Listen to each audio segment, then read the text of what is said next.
Assalamualaikum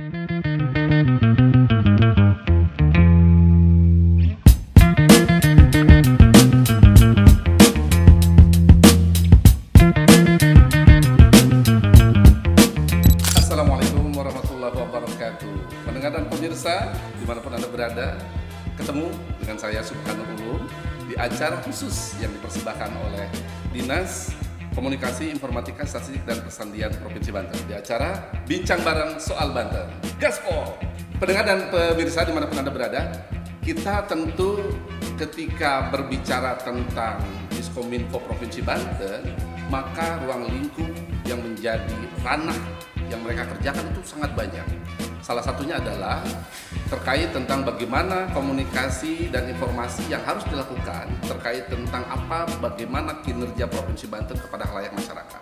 Nah, bentuk media yang paling efektif dan sampai saat ini masih sangat familiar di kalangan masyarakat, baik itu di perkotaan maupun di perdesaan, adalah salah satunya radio.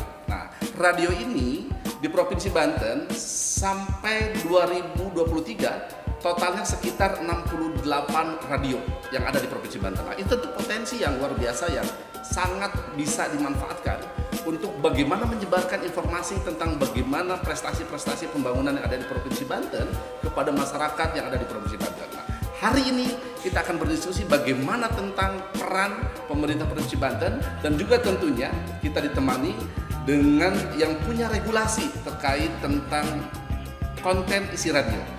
Dan kita hari ini di Bincang Bareng Soal Banten sudah hadir bersama-sama kita Sekretaris Diskominfo Provinsi Banten, Bapak Haji Karna Wijaya. Assalamualaikum Pak Haji Karna, sehat Pak? Assalamualaikum warahmatullahi wabarakatuh. Alhamdulillah. Assalamualaikum. Waalaikumsalam warahmatullahi wabarakatuh. Ini segar ya. Jadi kalau ngelihat Pak Haji Karna ini kita seperti ngelihat sesuatu yang mengademkan. Insya Allah nanti mudah-mudahan beliau bisa akan menyampaikan apa saja yang nanti yang sudah dilakukan dan akan dilakukan terkait tentang bagaimana penyebaran informasi melalui media radio di Provinsi Banten. Dan pendengar dan pemirsa, hari ini juga kita tidak hanya dengan Pak Haji Karna, kita juga bersama-sama telah hadir dengan kita Ketua KPID Provinsi Banten. Tentu pemirsa dan pendengar dimanapun Anda berada sudah tidak asing lagi tokoh yang satu ini, Bapak Haris H. Witarja SS. Assalamualaikum Pak Haris. Waalaikumsalam warahmatullahi wabarakatuh. Alhamdulillah sehat Mas Subhan. Alhamdulillah baik. Terima kasih Pak Haris sudah hadir. Terima kasih. Dan pendengar pemirsa, sebelum nanti kita diskusi tentang bagaimana peran Kominfo di Provinsi Banten dengan konektivitas informasi yang disebarkan melalui radio, saya ingin sedikit bagaimana KPID menggambarkan tentang kondisi saat ini terkait tentang kondisi radio yang ada di Provinsi Banten. Untuk itu, mohon izin Pak Sekretaris, Pak Haji Karna, saya minta ke Pak Ketua KPID untuk menyampaikan Pak kondisi terkini keradioan terutama di Provinsi Banten. Silakan Pak. Terima kasih Mas Subhan, Pak Sekdis. Jadi kita hari ini berbicara tentang potensi dunia penyiaran Provinsi Banten, khususnya radio. Tadi Mas Subhan sudah sebut ada 68 radio yang tersebar di seluruh wilayah Provinsi Banten. Itu ada di semua kabupaten kota, baik itu radio siaran swasta, radio pemerintah daerah, juga radio komunitas. Ini potensi yang sangat luar biasa dari sisi jumlah maupun penyebarannya. Jadi kalau jumlah itu berkumpul di satu tempat mungkin penetrasinya jadi kurang, tapi radio-radio yang ada ini benar-benar tersebar. Di Kabupaten Lebak saja itu ada sekitar 12 radio dan seterusnya, jadi banyak tersebar. Nah, persebaran ini menjadi penting karena akses dan penyebaran, akses bagi masyarakat untuk mendapatkan informasi dan penyebaran bagi penyampai informasi itu kan penting. Radio dengan teknologi terestrialnya memungkinkan masyarakat menerima konten siarannya itu dengan cara yang murah, gratis bahkan, dengan cara yang mudah, karena bisa dilakukan dimanapun, di waktu kapanpun, tanpa tergantung pada sinyal handphone. Kenapa tidak tergantung pada sinyal? Walaupun mungkin ada beberapa radio tidak sampai pada titik tertentu, tapi radio yang lain bisa mengcover. Sehingga saya bayangkan 68 radio ini kalau siaran semua itu tidak ada blank spot di Banten. Orang bicara tentang teknologi baru komunikasi internet, media sosial dan seterusnya. Faktanya ada area-area yang juga tidak terjangkau, baik secara teknis maupun ekonomis. Tidak semua orang bisa setiap saat beli kuota, Pak Sekdis. Ada banyak saudara-saudara kita yang masih memprioritaskan kebutuhan utamanya dibanding kuota. Juga daerah-daerah tertentu tidak terjangkau oleh sinyal. Sehingga radio sebetulnya ini medium yang tidak tergantikan. Tidak tergantikan, sebagian mungkin tercover oleh media-media baru, tapi sebagian lagi porsi dan posisi radio ini tidak tergantikan. Lalu sekarang kita bicara tentang multi platform. Jadi kalau hanya mengandalkan satu platform saja, tadi itu ada keterbatasan. Koran jangkauannya terbatas. Televisi demikian juga. Media sosial internet tadi sudah saya ceritakan. Radio itu mengisi ruang-ruang itu. Dan radio ini media tradisional, tidak akan tergantikan. Sehingga bagi kami di KPID memang telah mempresentasikan dan mendorong para pihak stakeholder, terutama provinsi, untuk tidak melupakan atau mengoptimalkan, atau bahkan istilah saya dengan Pak Sekdis dalam diskusi-diskusi itu revitalisasi, merevitalisasi radio, mengembalikan peran dan fungsinya dan memberi tugas kepada media penyiaran radio sesuai dengan amanat undang-undang sebagai penyampai informasi, sebagai benteng budaya, sebagai medium pendidikan, sebagai media hiburan bagi masyarakat. Nah ini harus diambil, harus dimanfaatkan dalam kerangka berbagai hal yang tadi saya uraikan. Nah tinggal nanti ke depan tentu KPID mengambil peran sesuai tugas dan fungsinya. Lalu juga nanti dinas juga akan sampaikan, Pak Sekdis, bagaimana kira-kira pandangan dinas dan kebutuhan serta optimalisasi, revitalisasi yang bisa dilakukan oleh dinas memanfaatkan media penyiaran radio ini. Sampai di situ dulu. Baik. Jadi memang kunci dari apa yang disampaikan oleh Ketua KPID Provinsi Banten itu terkait tentang revitalisasi lembaga penyiaran khususnya radio. Ini memang sesuatu hal yang baru yang memang dibincangkan di Provinsi Banten. Tapi apakah memang peran pemerintah sangat berperan ketika revitalisasi lembaga penyiaran khususnya radio ini dilakukan di Provinsi Banten, dan seperti apa nanti yang memang diharapkan oleh pemerintah? Nah, Pak Haji Kana selaku perwakilan dari pemerintah Provinsi Banten, Pak Sekdis melihatnya seperti apa? Apa yang kira-kira bisa dikolaborasikan antara pemerintah dengan lembaga penyiaran khususnya teman-teman radio, Pak? Ya, terima kasih Pak Sekretaris RSNI Provinsi Banten dan Ketua Komisi Penyiaran Daerah Provinsi Banten yang saya hormati, dan warga sedulur Banten.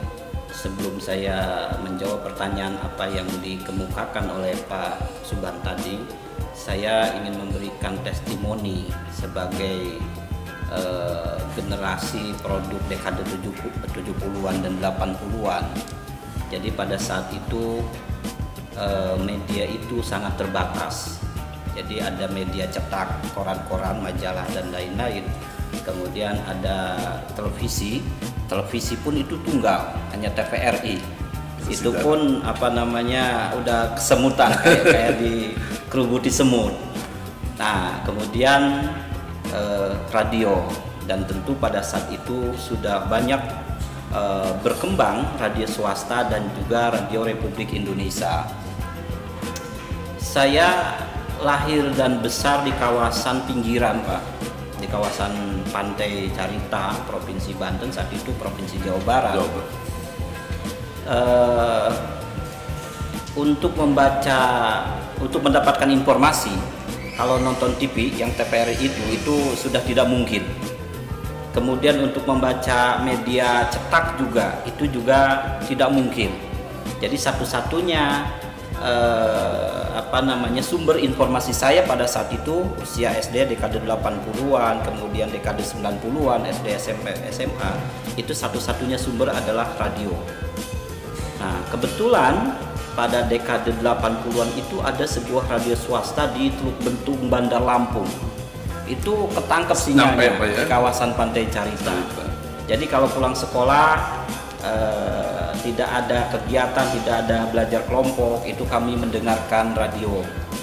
Dan pada saat itu ada radio swasta tadi itu di Teluk Betung Bandar Lampung itu hampir setiap setengah 4 itu menyiarkan sandiwara radio. Sahur sepuh. Ya. Nah, itu satu-satunya hiburan yang saya masih ingat sampai sekarang. Itu sekitar durasi 30 sampai 1 jam, 30 menit sampai 1 jam. Kemudian setiap Sabtu pagi atau Minggu pagi itu RRI itu ada program pancar luas.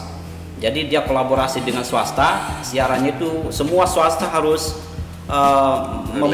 mendelay berita RRI itu. Saya ingat betul waktu itu ada salah satu penyiar RRI dalam rangka P4 saat itu, pendidikan pedoman penghayatan Pancasila. Itu sangat membekas dalam diri saya dalam mendapatkan pengetahuan.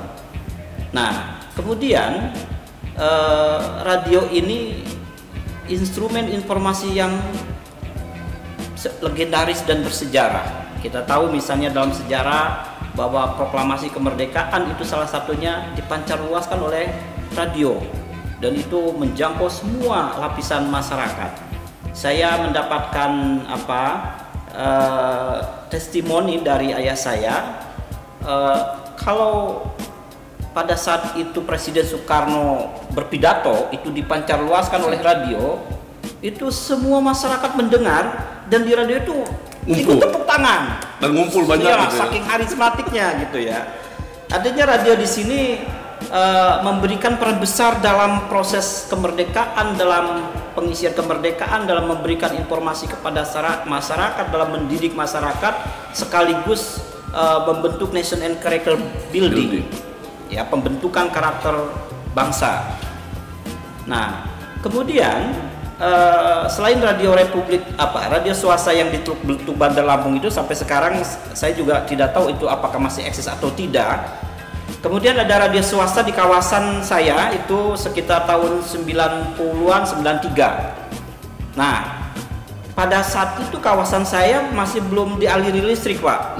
Kalau radio kan nggak perlu pakai listrik, pakai baterai dia. Jadi benar apa yang dikatakan oleh Pak Ketua KPID tadi bahwa radio itu bisa dijangkau oleh semua lapisan masyarakat tanpa kendala blank spot, tanpa kendala listrik, tanpa kendala lain-lain. Ini keunggulan komparatif radio dibandingkan dengan instrumen komunikasi atau informasi lainnya hingga saat ini. Banyak pemikiran-pemikiran dan karakter saya salah satunya dibentuk dan dipengaruhi oleh radio. Sehingga antropolog Indonesia yang sangat terkenal, Kunchara Ningrat, kemudian Tapio Mas Ikromi mengatakan bahwa budaya masyarakat Indonesia itu budaya dengar dan budaya nonton, yang kemudian sekarang digeser menjadi budaya literasi. Karena memang instrumennya pada saat itu ya nonton sama dengar. Kita mau baca bukunya kagak ada, gitu kan? Nggak ada instrumen-instrumen untuk literasi. Nah, oleh karena itu maka generasi sekarang seharusnya lebih hebat, lebih pintar dari generasi kita karena berbagai platform media tanpa menafikan atau meninggalkan radio. Nah, oleh karena itu dalam suatu perbincangan informal dengan Pak Ketua KPID bahwa kenapa tidak radio ini direvitalisasi. Tadi ada 68 radio yang ada di wilayah Provinsi Banten. Nah, saya masuk ke pertanyaan Pak Subhan tadi, bagaimana peran pemerintah khususnya Diskominfo terhadap itu. Pertama, kita menganggap bahwa perlu revitalisasi radio, sebagaimana yang disampaikan tadi bahwa radio memiliki keunggulan komparatif dibandingkan dengan platform media informasi dan komunikasi lainnya. Salah satunya tadi anti blank spot, anti listrik, kemudian anti hoax mungkin karena yang memberitakan itu langsung penyiarnya. Betul. Kalaupun misalnya ada berita bohong itu tinggal digeruduk itunya. Dan ada KPID yang mengawasi. Iya, ada KPID di sini mengawasi. Jadi relatif bisa teridentifikasi dan terdeteksi secara dini kalau ada berita-berita hoax. Kemudian Pemprov Banten melalui Diskominfo kita cukup care dengan itu. Salah satunya kita mensupport kegiatan-kegiatan KPID, baik itu program maupun anggaran kepada KPID. Kemudian tahun ini juga kita memberikan supporting, baik itu materi maupun imateri kepada Persatuan Radio Republik Indonesia Swasta Provinsi Banten.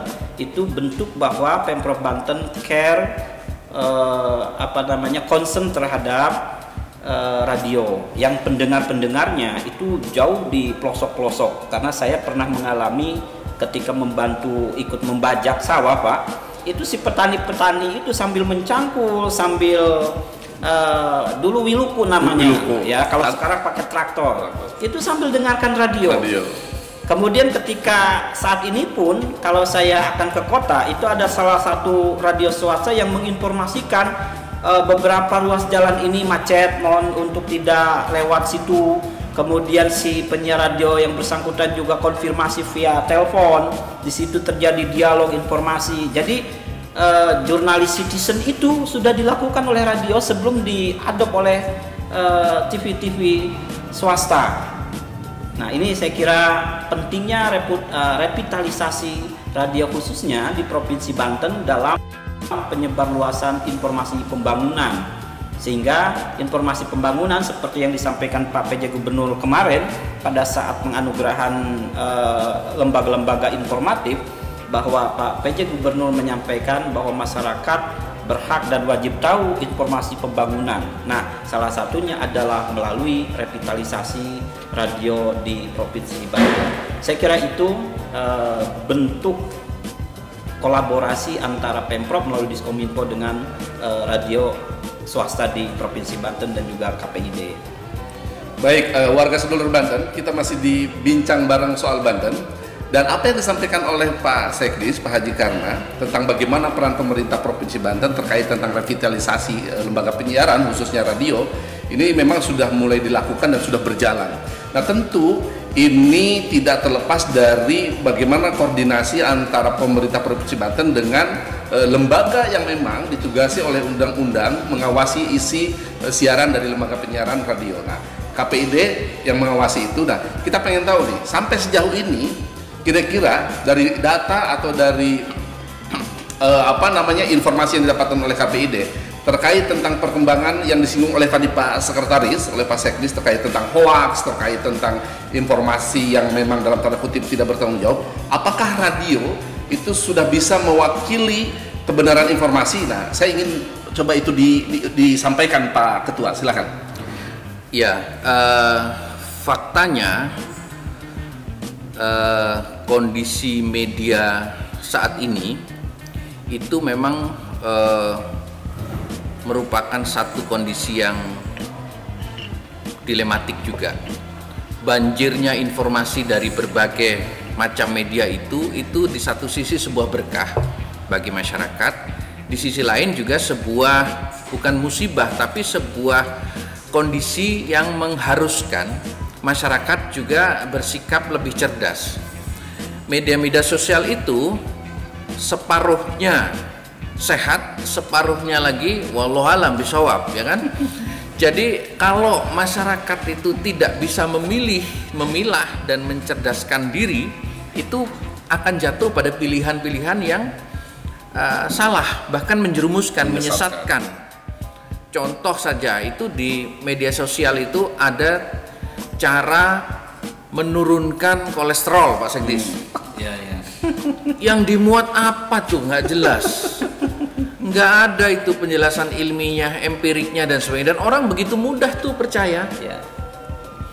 Cara menghitamkan rambut yang sudah mulai memutih atau sudah putih, udah orang coba, nyatanya hoax itulah ya bahasa sekarangnya. Itu tentang informasi-informasi keseharian. Lalu apa lagi banyak informasi-informasi yang lebih berdampak luas, menyangkut masyarakat, sosial, politik, kebudayaan dan sebagainya. Itu yang mesti kita waspadai. Dan ternyata menurut riset atau survei Litbang Kompas, tingkat kepercayaan masyarakat kepada media penyiaran itu 52%. Cukup tinggi ya. Media sosial itu 20%. Jadi orang sekarang sudah mulai cerdas, Pak Sekdis. Jadi mengkonsumsi media itu juga mereka tahu mana yang harus di-delay dulu atau mana yang langsung ditelan. Ya. Nah, media penyiaran itu dipercaya oleh masyarakat 52%. Sangat tinggi, di atas 50%. Artinya apa? Memang posisi lembaga penyiaran itu satu tidak tergantikan, Pak, sebagai institusi yang terpercaya, dipercaya, reliable. Nah, tapi memang peran-peran lembaga penyiaran itu sendiri, juga institusi-institusi terkait mungkin juga mendukung posisi lembaga penyiaran. Misalnya tadi ditanyakan bagaimana kira-kira kondisinya. Tadi Pak Sikdi sudah singgung, kalau ada penyiar yang ngomong yang ngaco, itu gampang ditegurnya. Didatengin aja Pak Sikdi ya ke studionya. Itu adzan belum tuh, masih 5 menit lagi lu putar sekarang. Ya. Apalagi bulan puasa. Bulan puasa. Pas buka gitu ya. Udah kagol minum teh ya kan, udah kagol makan kurma. Itu ada satu yang lain pasti protes. Jadi bukan feedback kontrolnya itu kuat. Ya. Yang lebih serius mungkin terjadi, tapi kontrol mekanismenya itu ada, yakni melalui baik masyarakat maupun KPID. Nah, KPID sendiri kan sekarang juga berkeliling ke masyarakat, di tengah-tengah masyarakat, di kampung-kampung untuk mendorong masyarakat kritis. Ya. Kalau media penyiarannya nggak pas, kurang baik, kurang enak, kurang nyaman, televisi, laporkan ke KPID. Laporkan ke KPID. Nah, tapi media sosial itu lapor kemana? Ya. Lapor kemana? Satu. Yang kedua, Pak Sekdis, menurut riset Litbang Kompas itu, sumber yang paling dipercaya itu siapa? Sumber informasi yang paling dipercaya itu siapa? Paling dipercaya adalah institusi resmi pemerintah. Itu paling dipercaya oleh masyarakat. Maka kolaborasi ini ketemu. Media penyiaran sebagai lembaga yang terpercaya, sumber informasi yang terpercaya itu pemerintah, ketemu. Jadi sebetulnya inilah kekuatan, dua kekuatan. Bandingkan misalnya, maaf, karena tingkat kepercayaan di media sosial rendah, Pak Sekdis ngomong di Instagram, di TikTok dan sebagainya itu diposisikan sama dengan tadi itu tips menghitamkan rambut. Tar dulu deh gitu kan. Karena bisa saja dipotong memang Pak Sekdis. Memang terjadi misleading atau penggiringan opini tertentu. Tapi kalau di radio nggak bakal. Karena radionya juga ikut bertanggung jawab pada konten, ada kebenaran konten itu. Karena dia ada mekanisme yang berjalan di internal radio itu, check and recheck, balancing, accuracy dan sebagainya itu berjalan. Self mekanismenya jalan. Kalau di TikTok ya kita mengalami ada konten-konten yang dipotong tentang satu statement, satu kejadian, jadi akhirnya yang dimaksud ini jadi larinya ke sini. Dan masyarakat itu. Nah, itulah pentingnya kolaborasi ini. Jadi makanya KPID sangat juga mendukung, bergembira dan berbangga manakala Pemprov Banten juga bersepakat untuk melakukan revitalisasi media penyiaran radio khususnya untuk tahap awal. Karena tadi itu. Nah, KPID juga bentuk dukungan pada ini Pak Sekdis tentu harus juga kita secara objektif melihat bahwa setiap saat, setiap waktu kapasitas SDM, kapasitas lembaga penyiaran ini kan terus harus dipelihara, ditingkatkan. Maka KPID nanti akan mengadakan satu peningkatan kualitas kapasitas SDM melalui pelatihan, melalui workshop dan sebagainya kepada awak-awak radio, sehingga pemanfaatan atau revitalisasi yang akan dilakukan oleh kita semua, pemerintah provinsi akan memanfaatkan ini juga akan meningkat, kualitas hasilnya meningkat. Jadi mudah-mudahan ini jadi berangkat pada titik yang berbeda-beda tapi ketemu Pak Sigdis untuk menuju satu kualitas hasil. Jadi insya Allah masyarakat akan semakin tercerahkan dan akan kembali mendengarkan radio. Bayangkan kalau minimal lah mungkin sebulan 2 kali, syukur-syukur bisa seminggu sekali Pak Sigdis, Pak Gubernur bicara di radio, update perkembangan provinsi, para penonton, para pendengar radio seluruh Banten. Hari ini Banten mendapatkan satu apresiasi penghargaan dari pemerintah pusat berupa ini. Karena apa? Keberhasilan kita sudah kita capai ini. Langsung Pak Sigdis, seluruh wilayah provinsi akan mendengarkan. Seluruh radio akan menyiarkan seminggu sekali. Nah, mungkin sebagai contoh di Filipina ini mungkin contoh yang agak jauh, tapi itu dilakukan. Ada tradisi, ada kebiasaan presiden itu seminggu sekali bicara di radio. Karakter masyarakat kita sama, tadi Pak Sigdis bilang kultur masyarakat kita ini kultur nonton dan dengar. Bahkan istilahnya budaya lisan. Masyarakat kita banyak yang walaupun handphone sudah tersebar, banyak yang nggak bisa baca. Saya juga gaptek, Mas. Ada aplikasi apa bingung, ya kan? Baca sih bisa tapi bingung kadang. Tapi ada banyak yang nggak bisa baca bahkan masyarakat kita. Tapi dengan bahasa, dengan komunikasi lisan, dengan kita ini punya tradisi lisan, saya kira itu akan nyampe. Dan radio bisa diulang Pak Sigdis. Siaran pagi ini nanti diulang lagi di kesempatan yang lain. Bahkan besok bisa diulang lagi untuk meningkatkan efektivitas penyampaian pesan. Sehari bisa beberapa kali. Jadi lalu OPD nanti bisa digilir. Apa nih lagi ngerjain apa, lagi apa. Saya kira konsepnya kira-kira begitu. Saya kira Pak Sigdis jauh lebih paham soal strategi komunikasi ini dan sebagainya. KPID dalam posisi meningkatkan kapasitas lembaga penyiaran untuk bisa menjadi benar-benar medium komunikasi pembangunan yang semakin meningkat kapasitas dan kualitasnya. Warga sedulur Banten, jadi memang keberadaan lembaga penyiaran radio ini tentu sangat bisa dijamin kepercayaannya. Kenapa? Seperti yang tadi disampaikan oleh Ketua KPID. Proses yang terjadi di radio itu kan tidak sesuatu yang dijalankan sendiri, tapi ada tim, kemudian ada penyaring, kemudian ada klarifikasi dan sebagainya. Sehingga konteks hoaks yang bermunculan saat ini itu bisa betul-betul diminimalisir, bahkan mungkin tidak ada di lembaga penyiaran radio itu, sehingga masyarakat yang selama ini mendapatkan informasi-informasi yang agak kurang lengkap atau misalnya kurang bener nggak gitu ya. Nah, tentu radio ini akan menjadi salah satu jalan keluar untuk mendapatkan informasi yang akurat, tajam dan terpercaya. Nah, warga seluruh Banten, kita masih bincang bareng soal Banten terkait tentang hoax. Ini tentu ada korelasinya tentang kepentingan pemerintah untuk menyampaikan keberhasilan atau program yang sudah dilaksanakan.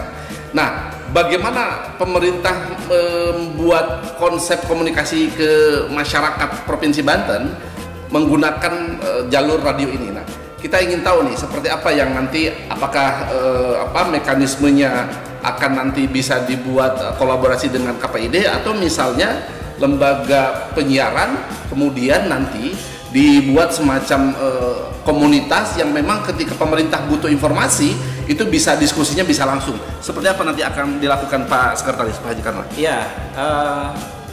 Pertama kita harus gelorakan terus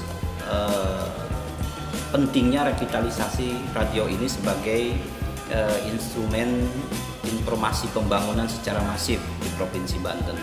Kemudian tentu dalam menggelorakan ini juga butuh perlu tahapan-tahapan. Salah satunya adalah mungkin beberapa waktu yang akan datang kita coba untuk membuat semacam FGD seperti apa yang harus kita lakukan nanti di tahun 2024 ini. Itu yang pertama. Kemudian selanjutnya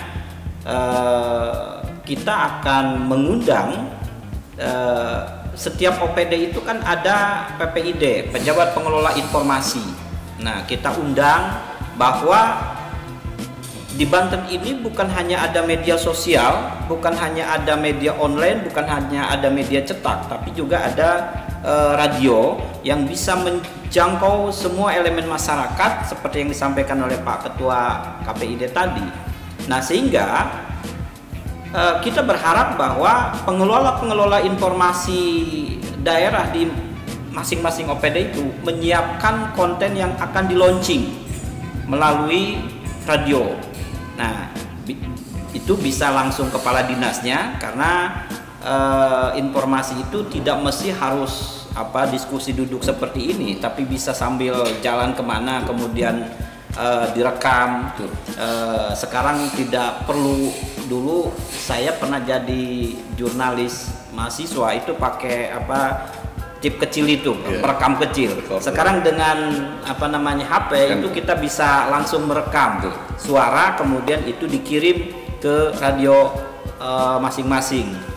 Nah, kemudian selanjutnya tentu ini dalam revitalisasi radio ini kita butuh kekompakan dan sinergi berbagai stakeholder termasuk KPID, kemudian PRRSNI, kemudian kita juga butuh tahu apakah masyarakat masih menggunakan radio itu. Ini saya sampai sekarang masih belum mendapatkan data dari sekian sekitar 10 sampai 11 ribu warga Banten, itu berapa persen yang mendengarkan radio. Ini kita perlu gali itu. Nah, kemudian dari sekian banyak itu apakah mereka intensif mendengarkan radio? Kemudian dari yang tidak mendengarkan radio itu apakah sudah bergeser ke media lainnya? Nah, ini juga kita butuh mapping sehingga dengan mitigasi problem itu kita bisa langsung formulasikan kebijakan untuk treatmentnya seperti apa, sehingga revitalisasi radio ini bisa bisa teraktualisasi dan goalnya itu bisa tercapai. Nah, saya kira itu nanti kita akan diskusi lebih lanjut tahapan-tahapannya. Dan ini butuh pemikiran-pemikiran dari teman-teman melibatkan berbagai elemen masyarakat, mungkin termasuk ada pengamat radio misalnya atau lembaga survei. Jadi bukan cuma survei elektabilitas atau popularitas, tapi kita perlu sejauh mana masyarakat Banten menggunakan radio sebagai instrumen informasi pembangunan. Saya kira itu rencana-rencana yang akan kita lakukan. Ya, menarik warga sedulur Banten terkait apa yang nanti akan dilakukan oleh pemerintah Provinsi Banten melalui Dinas Kominfo Provinsi Banten. Seperti yang disampaikan Pak Sekretaris tadi, Pak Haji Karna, bahwa nanti proses komunikasi dengan lembaga penyiaran ini ke depan akan lebih intens, akan ada FGD dan sebagainya. Nah, ini sesuatu hal yang menurut saya kemajuan, karena memang kalau informasi antara lembaga penyiaran dan stakeholder dari pemerintah itu kemudian nyambung dan bahkan intens begitu, maka hal-hal yang kemudian dibutuhkan dalam konteks pemberitaan atau informasi terkait klarifikasi misalnya, atau misalnya informasi-informasi yang memang harus segera disampaikan, ini saya sih yakin ya, ke depan itu akan lebih cepat informasi dan akan lebih luas penyebaran informasi yang nanti akan berkolaborasi antara pemerintah Provinsi Banten dengan lembaga penyiaran radio yang ada di Provinsi Banten. Nah, dari yang ada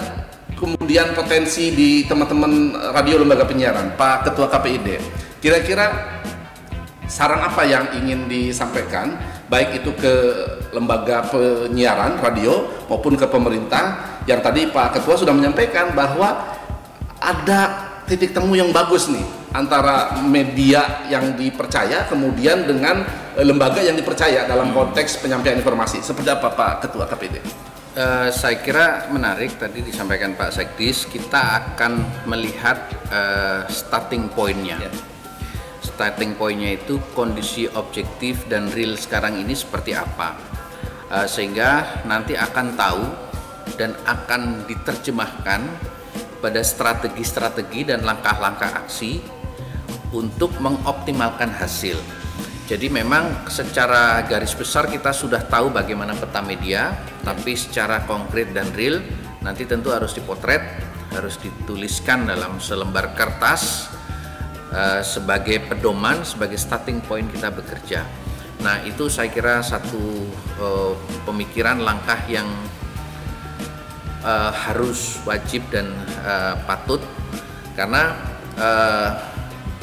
tanpa itu kita nggak tahu. Jadi misalnya, jadi kondisi kepemeriksaan kependengaran radio itu sekarang area ini yang kuat, area ini yang besar, lalu perilaku penontonnya, pendengarnya akan begini-begini, sehingga strateginya akan begini. Lalu bagaimana meningkatkan kependengaran ini? Jadi starting point itu penting supaya kita tahu apa yang dibutuhkan, energi sebesar apa yang mesti dikeluarkan untuk mencapai hasil. Yang kedua, dari sisi lembaga penyiaran. Lembaga penyiaran saya kira harus juga membuka diri pada dorongan-dorongan, pada harapan-harapan, pada peluang-peluang yang mungkin ada di depan mata, atau kesempatan-kesempatan yang bisa diraih dan peran-peran yang bisa dimainkan. Nah, ini yang harus diramu sedemikian rupa supaya sama.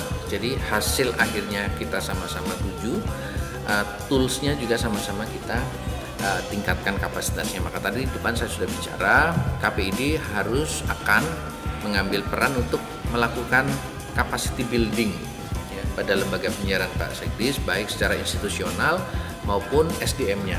Jadi di situ ketemu. Saya kira Pak Sekdis sudah mulai dari pemikiran yang ilmiah, tepat. Lalu KPID juga akan support dari sisi peningkatan kapasitas itu. Jadi mudah-mudahan ini jalannya udah kelihatan Pak Sekdis ya. Rootnya udah kelihatan. Beberapa tahun yang lalu sebelum saya masuk di Diskominfo itu Pak Ketua, itu di satu OPD. Sebelum saya masuk ke Diskominfo, itu sebelumnya saya di OPD tertentu di Disnaker. Kita menganggarkan itu untuk sosialisasi upah minimum, upah minimum provinsi, upah minimum kabupaten kota, yang kebetulan ini bulan ini nih. Nah, per tanggal 21 November ini akan diumumkan upah minimum provinsi. Kemudian per tanggal 30 November itu akan diumumkan upah minimum kabupaten kota. Itu kami taken kontrak dengan radio-radio. Jadi itu bergilir Pak Kadis bicara di radio, semacam siaran langsung bahwa kita Gubernur Banten telah menetapkan upah minimum dengan nilai sekian. Upah minimum itu maksudnya adalah untuk ini itu dijelaskan. Nah, nanti setelah Pak Kadis nanti kabinnya, setelah kabinnya baru kepala seksinya. Jadi spot-spot radio itu kita manfaatkan untuk menyampaikan itu dianggarkan dan kita taken kontrak, karena kita tahu radio-radio swasta itu kan salah satu sumber kehidupannya kan dari iklan. Ya, iklan termasuk iklan berita. Nah, andai saja semua OPD saat ini misalnya salah satunya menganggarkan untuk membuat konten kerjasama dengan radio-radio, saya kira ini bisa revitalisasi radio bisa terwujud. Ya, bisa terwujud. Kemudian radio juga bisa terhidupi oleh kontrak-kontrak yang dibuat oleh OPD-OPD itu.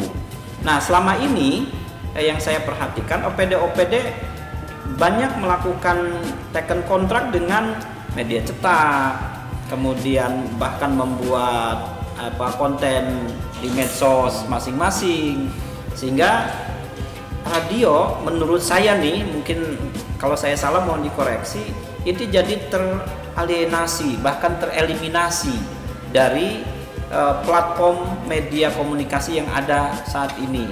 Nah, oleh karena itu mungkin nanti Pak Ketua KPID atau teman-teman dari Persatuan Radio Swasta Provinsi Banten itu bisa beraudiensi dengan Pak Pejabat Gubernur untuk menyampaikan aspirasi itu. Mungkin bisa kami mediasi atau fasilitasi untuk bertemu, kemudian juga dengan pimpinan DPRD, karena regulasi menyatakan bahwa pemerintah daerah adalah kan gitu, kepala daerah dengan DPRD satu kesatuan. Nah, oleh karena itu ke depan nanti dalam revitalisasi ini salah satunya KPID maupun Persatuan Radio Siaran Swasta Provinsi Banten itu bisa menyampaikan itu. Nah, karena sebuah gagasan itu tidak cukup hanya dengan bincang-bincang seperti ini, tapi dilakukan dengan tindakan-tindakan untuk mempengaruhi dalam tanda kutip pembuat kebijakan. Ya, jadi yang dimaksud dengan mempengaruhi itu bukan mempengaruhi negatif. Tapi mempengaruhi secara positif. Para pembuat kebijakan itu dalam rangka revitalisasi radio yang partisipasi dan perannya cukup legendaris dan menyejarah, yang seperti yang awal saya sampaikan tadi. Saya kira ini menjadi momentum bagi kita semua. Saya kira itu. Ini menarik ya, warga sedulur Banten, apa yang disampaikan Pak Sekdis tadi, bahwa ke depan akan ada rencana bagaimana nanti ketemu lembaga penyiaran dengan Pak Gubernur misalnya, dan kemudian dengan pimpinan DPRD Provinsi Banten. Nah, tentu kalau ini bisa terjadi, saya sih membayangkan begitu akan semakin bagus komunikasi, sehingga informasi-informasi yang kemudian menyudutkan pemerintah, baik itu eksekutif maupun legislatif begitu, baik itu ke gubernuran maupun ke dewanan begitu. Ini kan kadang-kala muncul beberapa informasi yang memang agak kurang baik begitu ya. Ya, terlepas misalkan informasi itu subjektif atau objektif, tetapi di satu sisi penyampaian informasinya ini kan kemudian harus ada tata dan etika begitu. Nah, kalau misalkan ini sampai terjadi, ini saya yakin nih, ke depan bahwa hal-hal yang kemudian menyudutkan pemerintah, baik itu eksekutif maupun legislatif, ini akan kemudian dengan cepat bisa di-cover oleh lembaga penyiaran, terutama radio. Nah, bagaimana nanti bentuk realisasinya? Apakah misalnya nanti pada saat setelah terjadi pertemuan itu kemudian akan diagendakan misalnya kopi darat atau kopi pagi atau kopi malam atau jumpa langsung misalnya dengan Pak Gubernur atau dengan Ketua DPRD Provinsi, sehingga masing-masing lembaga ini kemudian itu bisa menyampaikan apa yang memang yang terjadi sesungguhnya, sehingga informasi-informasi yang ada di luar, yang hoax atau yang kemudian katanya atau yang kemudian belum lengkap, itu bisa kemudian betul-betul masyarakat mendapatkan informasi secara utuh dan menyeluruh. Nah, terkait tentang fungsi radio, saya ingin sedikit minta pendapat dan juga penjelasan dari Ketua KPID tentang peran yang nanti bisa dikolaborasi antara KPID dengan lembaga penyiarannya, yang memang kemudian nanti ini bisa dimanfaatkan dalam konteks positif oleh pemerintah, baik itu eksekutif maupun legislatif. Seperti apa Pak Ketua? Ya, saya ceritakan atau laporkan, memang KPID sudah juga berkomunikasi dengan pimpinan daerah kabupaten kota, semua bupati dan wali kota se-Banten. Kita ketemu, bukan KPID saja yang ketemu, tapi kita ajak seluruh potensi lembaga penyiaran di daerah itu. Jadi ketemu dengan Bupati Serang, mereka adalah radio-radio dan lembaga penyiaran yang ada di wilayah itu. Dengan Kota Serang, dengan Lebak, dengan Pandeglang, dengan Kabupaten Tangerang dan seterusnya. Ternyata pertemuan semacam itu nyaris belum pernah dilakukan selama sejarah KPID ya. Jadi surprisingly gitu. Jadi para bupati dan wali kota, saya baru ngeh ya bahwa ternyata Ada sih tahu ya, ada tuh tahu mereka ada, tapi ternyata kalau ini dikolaborasikan, dipresentasikan dalam satu bentuk kekuatan, ternyata iya juga gitu, iya juga. Jadi kan ada satu kejadian juga, satu kepala daerah juga mendapat satu tag gitu, serangan dari media sosial. Yang tadi sudah kita cerita bagaimana media sosial itu diisi kontennya oleh orang-orang yang kita juga nggak tahu siapa dia. Kalau Bupati bisa berbicara kepada masyarakat untuk menerangkan kondisi yang sebenarnya melalui lembaga penyiaran setempat dengan bahasa daerah ataupun bahasa Indonesia, sehingga ada semacam ketahanan informasi daerah. Kalau ada serangan dari langit, serangan udara dari sumber di mana itu, entah dari Melbourne, entah dari Amerika, entah dari manapun, ya kan? Dan itu terjadi di provinsi lain juga. Manakala ketahanan informasi ini sudah terbangun melalui media lokal, media yang dekat dengan masyarakat, saya kira mereka bisa mengcounter sendiri. Siapa sih lu ngomong? Orang kita tahunya di sini begini kok. Lu ngomong begitu, mereka nggak tahu di Melbourne ngomongnya. Orang Lebak, orang Pandeglang yang lebih tahu dan lebih terinformasi melalui komunikasi langsung pimpinan daerah ataupun pemerintah daerahnya dengan masyarakat. Tentu dengan strategi tertentu ya. Tidak harus formal. Saya sarankan Bu Bupati datang aja ke satu radio, ikut siaran, nyanyi-nyanyi lebih dekat dengan masyarakat sambil menyampaikan pesan. Dan kalau bahasa sekarang, penyiar itu influencer. Penyiar itu influencer, dia punya komunitas fans. Radio juga begitu. Kalau ini digabung, banyaklah itu basis pendengarnya, fanbase-nya itu akan jadi besar. Kalau Bupati, Wali Kota, pada saatnya nanti Pak Gubernur, mesti kita desain kita usulkan kepada beliau untuk juga bisa berbicara langsung dengan masyarakat dengan teknik atau strategi komunikasi yang dinas lebih paham.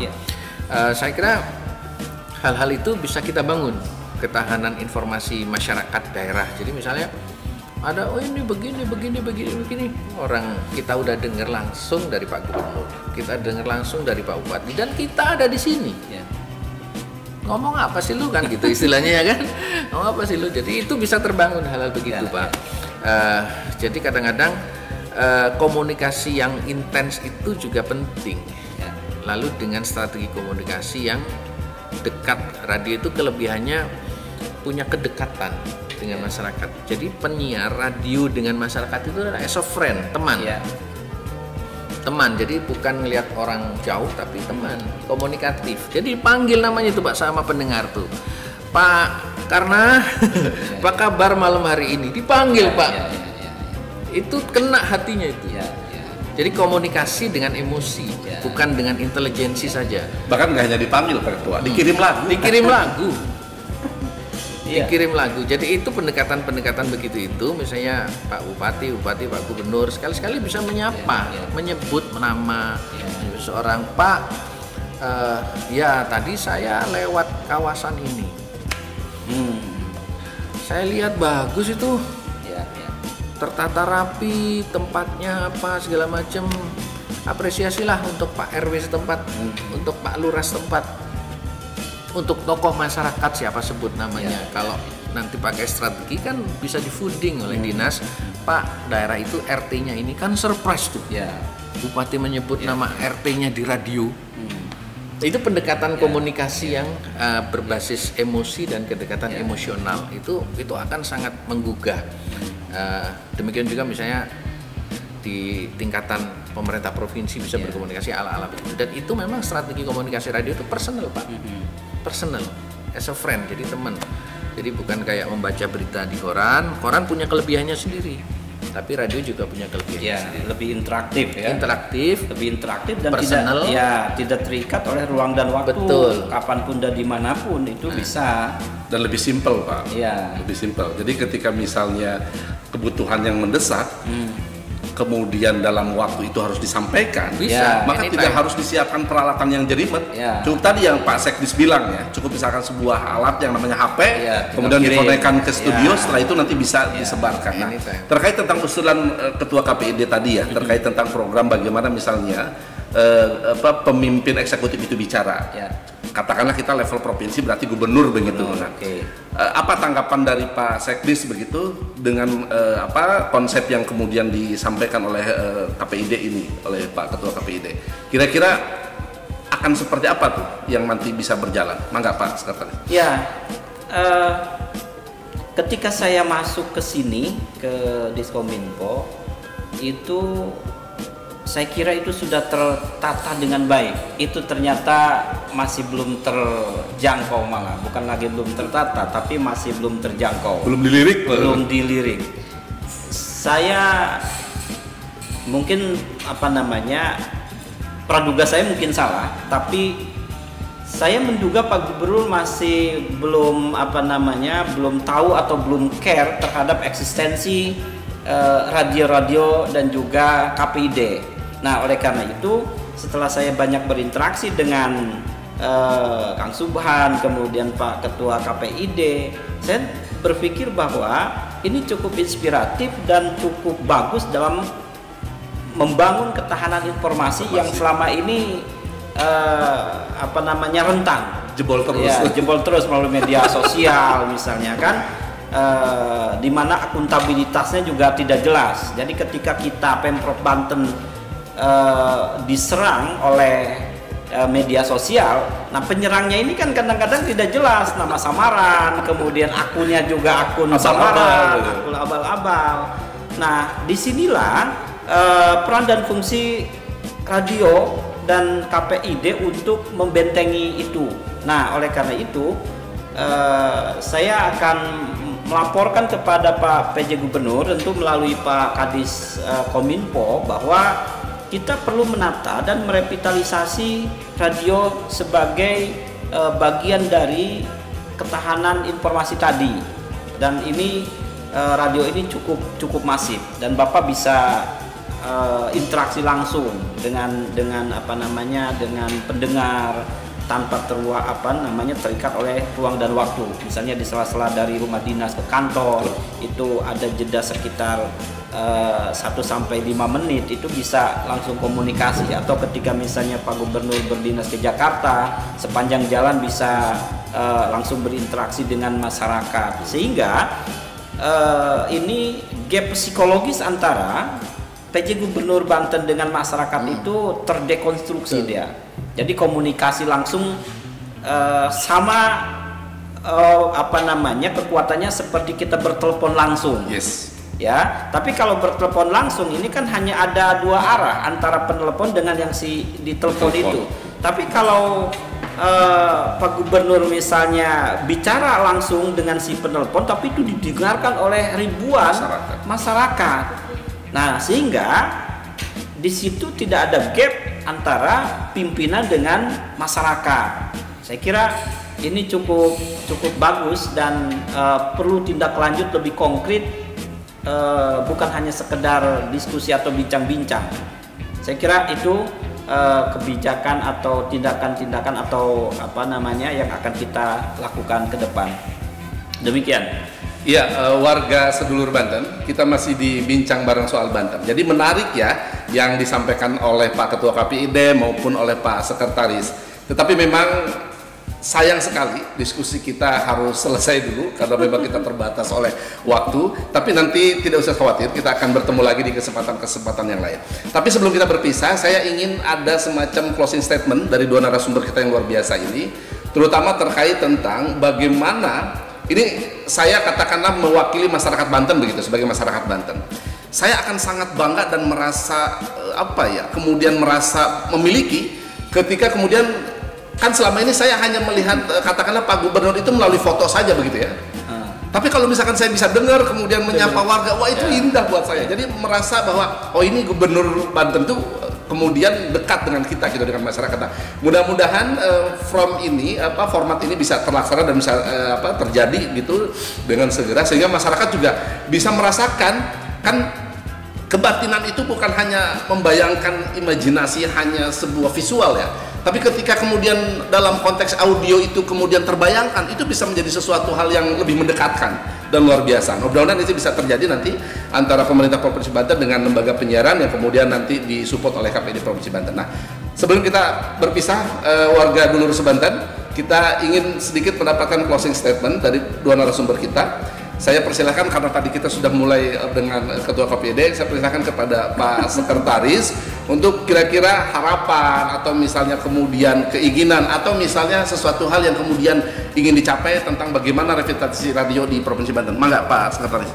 Ya, warga sedulur Banten, menurut saya kita harus kembali kepada budaya kita, yaitu budaya dengar, kemudian budaya tonton, kemudian dilengkapi dengan budaya literasi. Ini lebih komprehensif. Jadi ada ketidakseimbangan. Jadi kalau dulu generasi saya, generasi kita itu lebih kepada budaya tonton dan budaya dengar. Sekarang lebih kepada budaya literasi, tapi budaya literasinya juga ini sporadis. Nah, sehingga budaya literasi yang sporadis ini bisa kita framing untuk lebih komprehensif, kemudian dipadukan dengan budaya dengar dan budaya nonton tadi. Nah, budaya dengar salah satunya adalah melalui radio sebagai informasi pembanding bagi masyarakat, terutama generasi milenial yang sekarang sedemikian dikultuskan dalam dunia media sosial. Nah, oleh karena itu saya berharap semua elemen masyarakat sedulur Banten, warga sedulur Banten untuk menyimak kembali radio yang ada, baik itu melalui fitur di HP maupun radio transistor atau radio klasik. Meskipun saya agak kesulitan sekarang untuk menemukan radio receiver itu. Kalau dulu kita main ke pasar-pasar, itu pasti yang berjajar di toko-toko elektronik itu adalah radio dengan berbagai bentuk dan varian. Nah, sekarang saya hampir tidak menemukan itu, tetapi itu di era digital ini itu sudah bertransformasi melalui fitur-fitur, apakah itu melalui streaming, melalui aplikasi di HP atau komputer, kemudian melalui mobile. Saya lihat itu masih banyak mobil-mobil ya, kendaraan-kendaraan roda 4 yang masih menggunakan radio. Nah, disitulah warga sedulur Banten saya berharap bisa menyimak informasi-informasi yang disampaikan oleh radio. Dengan demikian maka revitalisasi radio yang kita gelontorkan, yang kita gelorakan saat ini bisa terwujud, sehingga masyarakat Banten mendapatkan informasi yang akurat, sehat, dan konstruktif. Saya kira itu yang dapat saya sampaikan. Terima kasih. Terima kasih Pak Haji Karna, Sekretaris Dinas Komunikasi, Informatika, Statistik, dan Persandian Provinsi Banten. Menarik memang, karena di mobil itu tidak mungkin kita nonton TV atau baca koran gitu ya. Tapi kalau dengar radio kita masih mungkin lah gitu. Pak Ketua KPID, kira-kira harapan dan keinginan atau hal-hal yang kemudian menjadi impian yang memang mau disampaikan, mana? Saya gini, jadi karena ini sebetulnya sebuah kebutuhan bersama, bukan kebutuhan radio, bukan kebutuhan siapapun, tapi kebutuhan kita semua pihak ini, masyarakat, media, pemerintah, dan semuanya, untuk bisa saling berkomunikasi dan menyalurkan informasi dengan baik, benar, dan terpercaya serta sampai dengan efektif kepada masyarakat. Sehingga dalam konteks ini adalah kita bicara revitalisasi radio, maka penting tadi sudah kita bicarakan semua apa yang akan dan mesti dilakukan. Dan satu lagi saya kira KPID juga akan mensupport atau mengadakan satu campaign untuk masyarakat ayo mendengarkan radio. Demi tadi itu, bukan demi radio itu sendiri, bukan demi siapapun, tapi demi agar masyarakat ini bisa mendapatkan informasi yang akurat, mudah, cepat, dan bisa membangun ketahanan informasi daerah. Saya kira itu. Baik, terima kasih Pak Haris. Ketua KPID Provinsi Banten dan warga sedulur Banten terpaksa dan harus disudahi memang kita perbincangan hari ini. Cukup menarik dan sebetulnya masih banyak hal yang ingin didiskusikan, tetapi memang karena waktu yang terbatas kita harus stop dulu sampai di sini, nanti kita bahas di lain hari. Tapi yang paling penting adalah ini antara kolaborasi pemerintah, masyarakat, lembaga penyiaran dan juga KPID Provinsi Banten untuk bagaimana kita menciptakan iklim informasi yang anti hoax, anti kemudian yang tidak lengkap, sehingga informasi itu betul-betul menjadi informasi yang utuh dan kemudian terpercaya. Warga seluruh Banten, bincang bareng soal Banten harus selesai. Terima kasih atas kebersamaannya. Jumpa lagi nanti di lain waktu. Saya Subhanur Ulum. Terima kasih, sampai jumpa. Wassalamualaikum warahmatullahi wabarakatuh. Waalaikumsalam. Banten Jawara.